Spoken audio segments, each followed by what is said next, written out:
stopping the violence, community members and Elizabeth City say there's no single solution, though one person says he has a formula, a sweet treat that turns into a stop to violence.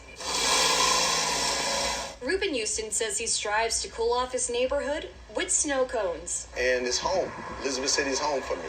Though his hometown looks a whole lot different than when he was growing up, with kids and teens shooting each other instead of shooting hoops. It's just like when I was a kid, my buddy had a basketball. We used to play basketball all day. Kids don't have nothing to do, and they're just out just trying to show somebody that they're tough. Though Houston says his snowballs help put the chill in chill out. When people come together and they're buying snowballs and everybody's having a good time, nobody's upset.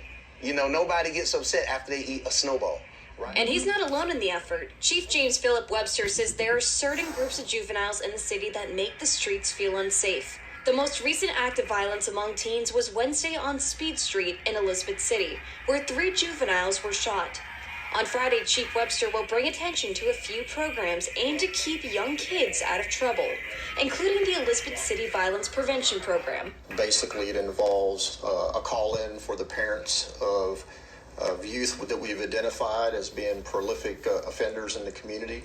And it's basically to give them an overview of what punishment they could face, but also to partner that with what resources are out there to divert them from the activity they're engaged in.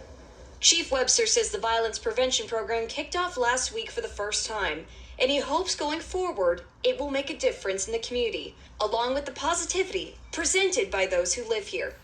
In Elizabeth City, Danielle Seda, News